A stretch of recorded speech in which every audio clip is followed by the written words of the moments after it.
할렐루야. 더 메시지 시청자 여러분 안녕하십니까? 저는 광명 광산교회를 담임하고 있는 강문정 목사입니다.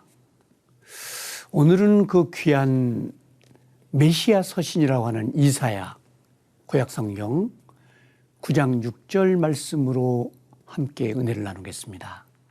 이사야 선지는 구원자 예수님에 대한 예언을 예수님 오시기 전 800년 전 예언하게 되었습니다. 놀라운 예언이죠. 예수님은 메시아로 오신다는 분입니다. 메시아, 우리를 구원하실 주님이시죠.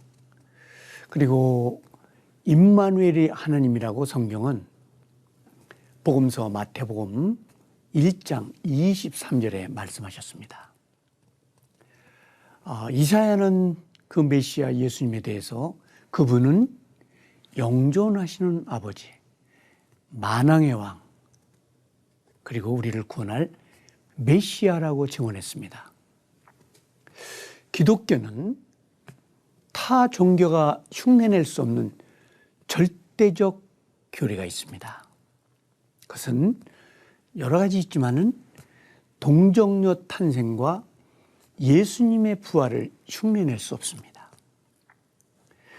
마태복음 기자는 그의 저서 1장 23절에서 임마누엘의 하나님으로 오시는 예수님은 동정녀 탄생으로 우리의 죄를 구원하시기 위해서 오셨습니다. 예수님은 구원과 죄의 문제를 해결하러 오신 분이죠. 그래서 예수님의 탄생은 타 종교에서 흉내낼 수 없는 절대적 복음, 절대적 구원의 교리입니다. 그것이 우리가 오늘 성경에서 증언하는 것이죠. 구약의 예언을 이루시는 성육신하신 하나님, 그분은 이 땅에 33년 동안 주님의 나라를 전하시고 주후 33년 예루살렘 2.3km 떨어진 갈보리에서 온 인류를 구원하는 구속 사역을 하셨습니다. 구약의 성경과 신약의 모든 예언을 완성하는 사역을 이루시게 되는 것이죠. 우리 예수님, 그 예수님은 십자가에서 우리를 위하여 죽으시고 우리 죄를 위하여 피를 흘리시고 이제 3일 만에 다시 부활하신 절대적 기독교의 교리, 다른 종교가 따라올 수 없는 죄와 구원의 문제를 다른 종교는 해결할 수 없습니다. 고고학자이며 신학자인 닥터 페일스 박사님은 매년 성지순례 이스라엘을 방문하여 엄청난 감동과 살아계신 하나님의 놀라운 그런 증언을 내놓기도 했습니다. 그곳에 가면 예수님의 흔적들을 보고 눈물을 흘리지 않을 수 없는 감격, 복음의 깊은 감동, 그리고 주님이 갇혀있던 무덤이라든지 마가다락방, 주님과 관련된 장소의 현장을 보면서 큰 하나님의 살아계신 감동을 느끼고 부활의 소망을 느낀다고 했습니다. 그런 놀라운 사실은 그와 반대로 예수님 그리고 우리 기독교에 대해서 사실상 이제 부인하는 고고학자들 2,000명이 넘게 이스라엘 땅을 밟는다고 합니다.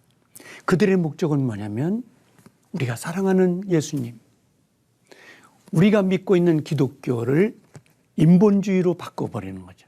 다시 말하면 고고학적인 작업을 매년마다 진행하여 예수님의 죽음을 증명하려고 하는 것인데 그런 일은 없을 겁니다. 지금도 없을 것이고 앞으로도 없을 것이고 미래에도 없을 겁니다. 왜냐하면 그분은 우리 죄를 위하여 죽으시고 3일 만에 부활하셨습니다. 크리스마스라는 것은 무엇입니까? 죄의 문제를 해결하고 죽음의 문제를 해결해 주시고 영생의 놀라운 복음을 전해 주신 사건이 아니겠습니까? 그것이 바로 크리스마스고 주님 오신 기쁜 성탄절이기도 하는 것이죠. BC와 AD의 주인 그분은 바로 메시아이신 예수 그리스도입니다. 이 성탄절을 앞두고 이런 축복이 우리 한국교회와 성도님들 가정에 함께 하시기를 주님의 이름으로 축원합니다. 지금까지 더 메시지 강문정 목사였습니다.